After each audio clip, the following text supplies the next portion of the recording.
fahasalamana. Fandaharana momba ny fahasalamana iarahanao mizoky andro mampifaly sy Dr Manitra Rakotoarivony isan'andro eto amin'ny Fahitalavitra MBS. Ny fahasalamana.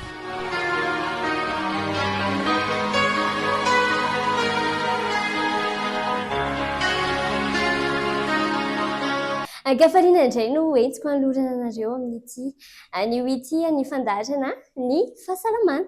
Ndao iresaresaka amin'ny fahasalamana re. Araka ny fantatsika dia Naturophatie no miaraka amintsika ato anatin'ity fandaharana ity. Ka izay indrindra no hitondrana ity lohahevitra anankiray ity tsy inona izany fa ny resaka Naturopathie. Mazava ho azy iaraka amin'ny mpitsapitsika amin'izay fanazavana izay tsy iza fa i Dr Manitra avy ao amin'ny Naturophatie ihany. Avy hatrany dia ndao iresaresaka miaraka amintsika mahakasika izay lohahevitra izay.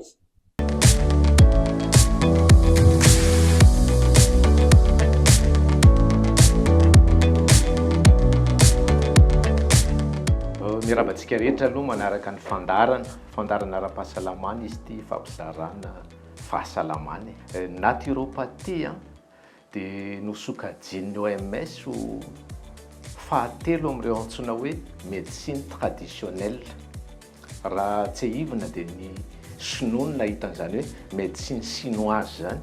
Dia ny tany Inde nahita an'ilay atao hoe médecine ayurvédique, zany hoe nosokajian'ny OMS ho tafiditra ao anatin'ilay fitsaboana traditionnel fahatelo ny naturopathie.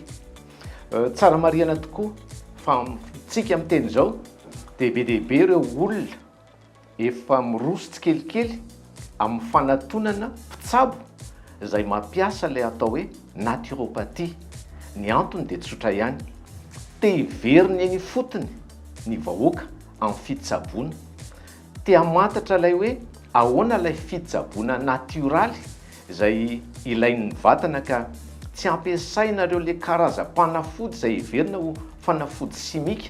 Saingy ny fitsaboana hoentin'ny Dr Manitra dia mampifangaro, mameno ny banga ao anatin'ilay antsoina hoe médecine conventionnelle izay hitantsika andavanandro amin'ny fomba fitsaboana ka hividanana fanafody eny amin'ireny pharmacie akaiky antsika indrindra ireny, sy ilay antsoina hoe naturopathie na fampidirana ilay fitsaboana mijery manokana ny maha olona satria azadino fa ireo naturopathie mitsabo dia mijery ny maha olona amin'ny sehatra fitsaboana.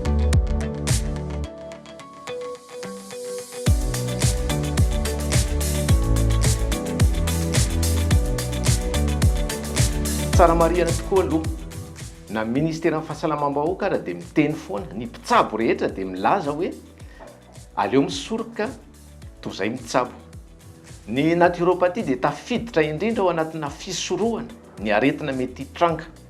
Saingy raha misy olona efa manana fikorontanana ara-batana, misy ataontsika hoe fisehoana aretina eo amin'ny fiainany izay manorisory sy famantarana ohatrany tsy milamina izany toe-pahasalamako izany, dia ny naturopathie dia afaka manampy betsaka ny olona amin'izay fomba fitsaboana izay.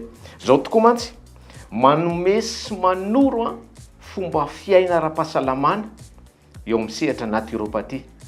Manome sy manoro keo amin'ilay sehatra ny ataontsika hoe sakafo ara-pahasalamana izay hitarika ny olona tsy ho tonga any amina fahasahiranana ara-pahasalamana fa atonga azy ho tomady.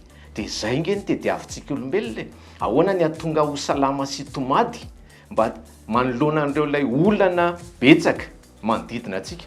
Tokony ho fantatra aloha fa tsika dia tsy afaka manova ny tontolo iainantsika mitombo ny olana eo amin'ny ataontsika hoe doro-tanety, eny amin'ireny hoe tondra-drano, amin'ireo ilay mikroba maro samihafa miparitaka eto amin'ny tontolo iainantsika. Tsy afaka manova an'izany isika. Saingy ny azontsika hovana dia ilay toe-batana atohatra n'ireny aretin'ireny. Dia izay indrindra ny antony naturopathie, mampianatra ny olona amantatra ny rindran'ilay fiainana, manahoana ny fomba fiasan'ireo taova ao anaty, dia izay no entina hitsaboana ny olona sy hitazomana ny fahasalamany. Naturopathie zany arak'izay filazana azy izay dia ilay hoe natiora amin'ilay maha olombelona no hojerena sy ampahafantarina. Amin'ny fomba fitsaboana mantsy dia ampahafantarina ilay hotsaboana, ny antony mahatonga azy sy ny tokony ho tandremana dia milamina mankery eo amin'ny sehatra fahasalamana.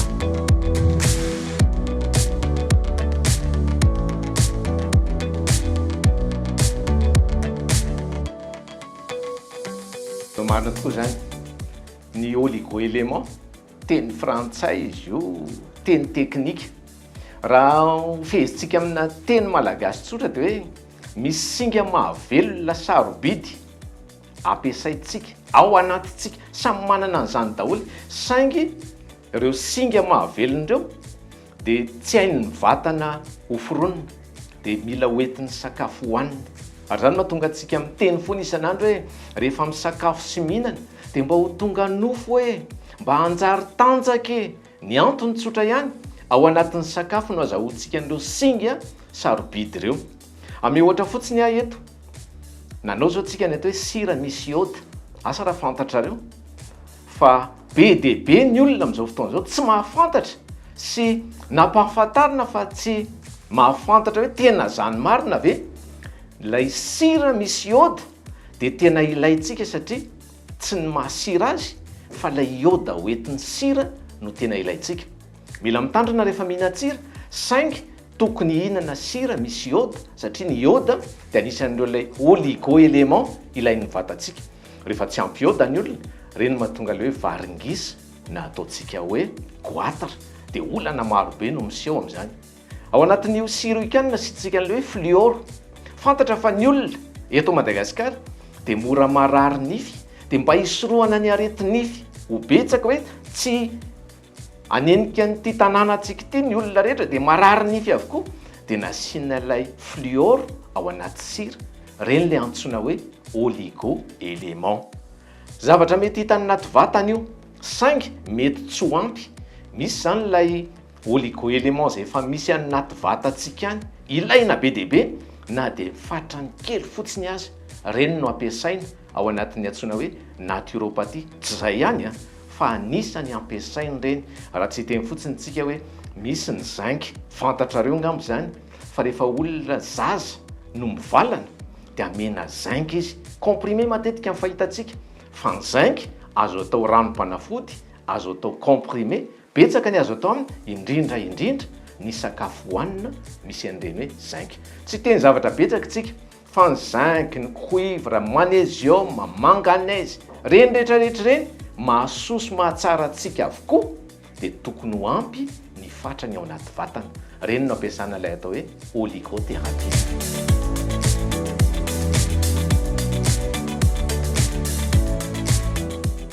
Amin'ny ankapobeny zany dia ny vatantsika dia efa mampiasa an'ireo ilay oligo-élément ireo na ilay singa sarobidy. Tsara ny mahafantatra an'izany. Misy ilay singa sarobidy tsy hain'ny vatana hoforonina dia ireny hoentin'ny sakafo. Inona raha zany ny tombontsoa? Tombontsoa voalohany dia izao: rehefa haitsika ny sakafo ara-pahasalamana, fantatsika hoe ty ny tokony hohanina sy tsy tokony hohanina. Matetika nge rehefa resahan'ny mpitsabo dia resahana foana hoe ty tsy azo hohanina, ty hohanina. Fa izahay rehefa manao fitsaboana tahaka izao dia mametraka tsara n'ilay hoe ny saina no mitondra ny vatana. Rehefa misakafo sy mihinana dia izay ampy ihany. Mahatsiaro sika tamin'izany fotoana izany ilay nisy hoe manana latsaka avy any an-danitra, tadio tsara ty otrohatra ataoko aminareo ty. Fa tamin'izany nanavatra mihitsy ilay olona, izy moa ilay Andriamanitra ngambo izay raha tsy diso zaho koa tsy dia mamaky an'ilay boky matetika. Fa zao no teneniny, izay hohaninareo ihany no angoninareo isan'andro. Ny dikan'izany le nanangona mihoatra na siso ny ambony. Dia ohatr'izay koa ny fiainantsika ry izy menakavy. Isan'andro dia tokony hisy fatra miditra any anaty vatana. Sakafo io resahaka io. Raha be loatra no hohanintsika dia manimba antsika izany. Raha kely loatra no hohanintsika tsy ampy antsika indray izany. Izay no mahatonga le hoe mila lanjalanjaina ny sakafo hohanina, mitondra an'ireo singa mahavelona rehetrarehetra ireo. Raha ny tokony izy zany raha feheziko dia ny hoe ny sakafo no fanafody voalohany ho antsika. Izay ny tombontsoan'ny oligo-élément, akoatra ny atao hoe misy olona fanompana, misy olona mivala, ireo ilay sokajina aretina rehetra dia misy tsy fahatomombanana izay ilay tova. azadino fa nitova dia samy manana ny andraiky ny tsirairay avy, ka rehefa mikorotana nitova tsirairay dia misy fisehoana aretina fantatra hoe ny ray zany problème zany, ny aty zany misy olany zany. Ao anatin'ireny nefa dia mampiasa ilay atao hoe oligo-élément izy, ka raha tianao no ho salama sy ho tomaty dia ireny oligo-élément ireny ny anampiana vatana arakaraka ny fisehoana aretina, dia ho hitanao fa tahaka an'izay tsy nahararinay ianao avy eo.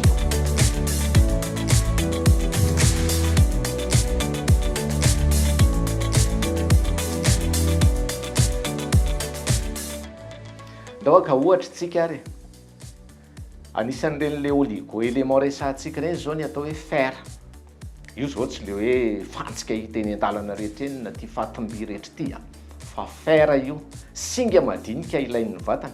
Rehefa ny olona ny tsy ampy raha zay dia le fer zay ny tsy ampy ao aminy, dia mila fer zany izy. Dia izay mahatonga antsika misakafo hoe inona reo sakafo misy fer, tafiditra ao anatin'ireny ny anandrano, ny atikena, betsaka tsy hotononony eto daholo fa tsy ampy ny fotoanantsika. Fa zao rehefa fantatra ny olana ara-pahasalamana dia fantatra zay ny tsy ampy ao anatin'le vatana. Ame ohatra fotsiny tsika le lesahana teo, rehefa misy an'le varingisa ny olona, misy an'le goaty raha ozytsika dia tokony hitandrina. Tsy voatery hoe tsy fahampian'ny ioda, fa mety ioda be loatra koa no mahatonga an'ilay goaty, dia iny ny anatonana dokotera na mpitsabo. Dia izay koa no mahatsara le manao analizy. Inona ny antony? Amantarana reo le singa tsy ampy ao anaty vatana. Reny angely tonga amin'ilay hoe alohan'ny fitsaboana zay tena hita fa manahirana, le soritra aretina miseho, dia manao analizy kely aloha tsika, dia hita eo le tsy ampy, dia omenanao ny vahaolana. Fa zany rehetrarehetra zany zava-dehibe, fa ny sakafo rehetrarehetra ho antsika dia mitondra an'ireo singa reo avokoa, ary rehefa tsy ampy an'le sakafo ny ao anatintsika ao dia misy fisehoana aretina mety miseho. Na reny le hoe mangidihidy lava ny vatany reny ary be dia be mihitsy ny tonga dia alerzika ary dokotera, aza ny alerzika nomena tsiny re olona, misy zavatra hafa ao fa tsy voatery alerzika le resahana. Fomba fiteny zany ny tsara zany manantona mpitsabo, jerena ny fototra aretina, inona ny vahaolana, dia salamintsika menakavy avy eo.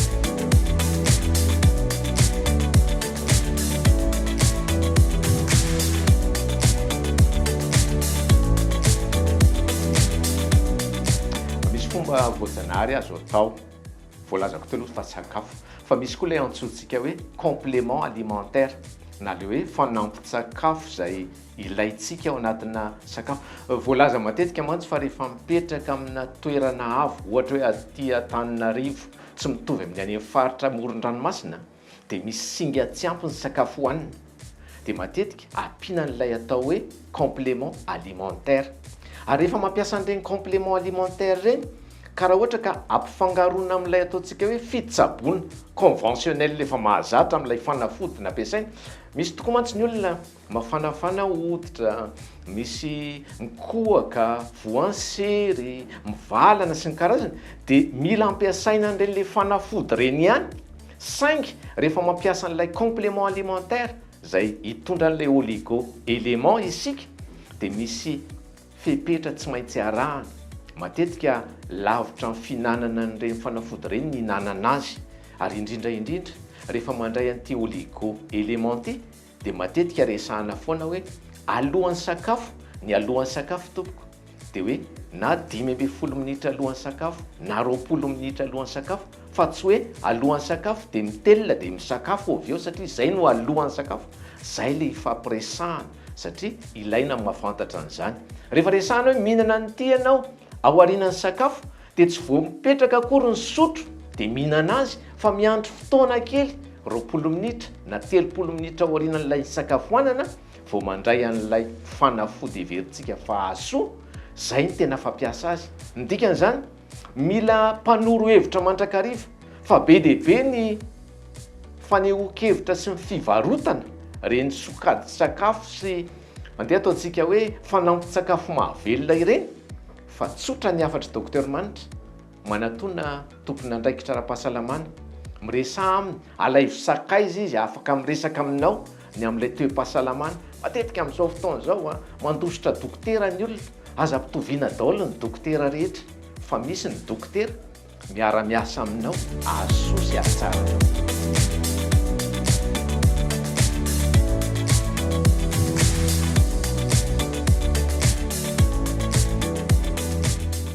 Mazava ho azy dokotera manitra fotsiny zao rehefa mitsabo dia sady mampiasa ilay fitsaboana mahazatra antsika andavanandro akoatran'ilay hoe otigasy indray zany sao dia miteniteny foana eo fa mampiasa koa ilay naturopathie, mampiasa n'ilay ataontsika hoe oligothérapie. Mifanampy ireo sady mifameno, tsy mifandaka velively satria ny tanjona dia zao atao izay azahoan'ny vatana fahasalamana sy iaina ara-dalàna. Ny tanjon'ny fampiasana ny oligothérapie dia tsotra be. Mitsabo ny olombelona itsika fa tsy mitsabo aretina. Tsotra zany ny afatra. Atao izay atomombana retovy ao anatintsika. Omena aina vaovao indray izy. Omena ilay sakafo mampety hiasana izy. Dia ohatran'irenitsika manamboatra tômôbilina ireny. Miova daholo ny motera ao anatiny. Dia tahaka an'ireny mbola tômôbilina vaovao ireny rehefa mandeha na dia ny karoseriany ary efa ela. Dia ohatr'izany ny mampiasa an'ity oligothérapie ity tompoko. Manamboatra ilay tovy ao anaty ho tsara indray. Ny afatra farany tiako apetraka aminareo aloha amin'ity resaka oligothérapie ity dia zao. Ilaina ny torimaso. Tsy hoe atory fotsiny indray fa zany ny tena mety zany dia ndao atory daholo fotsiny dia eto indray tsika ny raisiny. Fa mila mandray an'ilay torimaso ara-dalàna ary rehefa napetraka dia natao mihitsy hoe amin'ny alina ny matory. Inona ny antony ozy nareo? Amin'ny alina ny vatan'ny olombelona no manolo ny sela ratsy ho sela tsara. Fantatritsika zany fa misy olona tsy mahafantatra mihitsy hoe inona ny teny ilana an'izany. Ny teny ilana an'izany ozy nareo manampy ilay vatantsika n'olo sela ratsy ny torimaso ara-dalàna. Dia io tebiteby rehetrarehetra io ajanona amin'izay fa ny tebiteby tsy mampiova ilay zava-misy mahatonga anao hitebiteby. Dia reny rehetrarehetra reny koa no tafiditra ao anatin'ilay fitsaboana ataonay. Ilay fitsaboana hoentin'ny dokotera manitra zany tsy hoe naturopathie ihany fa ilay tena azo fehezina amin'ilay hoe mitsabo olombelona. Holistika ny ilazana azy. Vatana, saina, fanahy.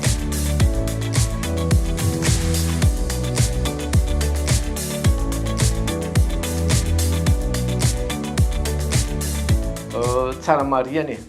Ao anatina fomba fiaina ara-pahasalamana dia misy zavatra tokony ho tadiditsika mba hahatonga antsika ho salama tsara. Mila mampiasa vatana isika.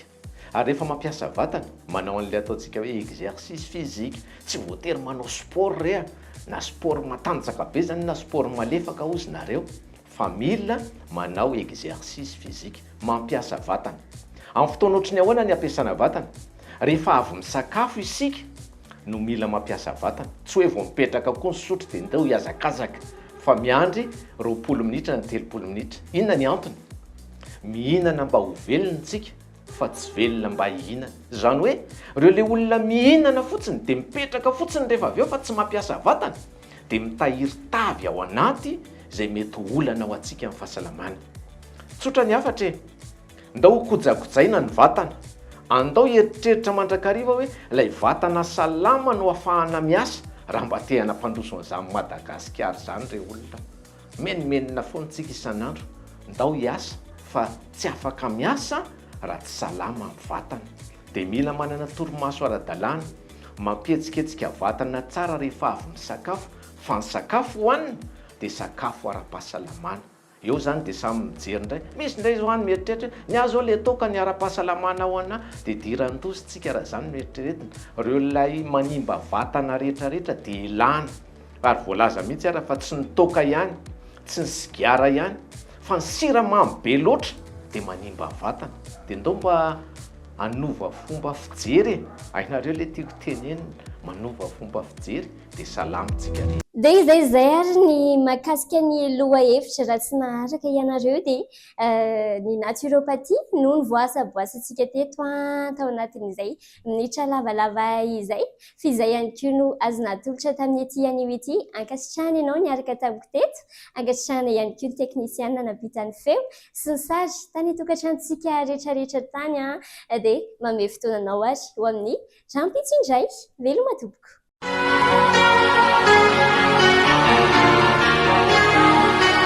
Ny fahasalamana fandaharana momba ny fahasalamana iarahanao mizoky andro mampifaly sy Dr Manitra Rakotoarivony isan'andro eto amin'ny Fahitalavitra MBS. Ny fahasalamana.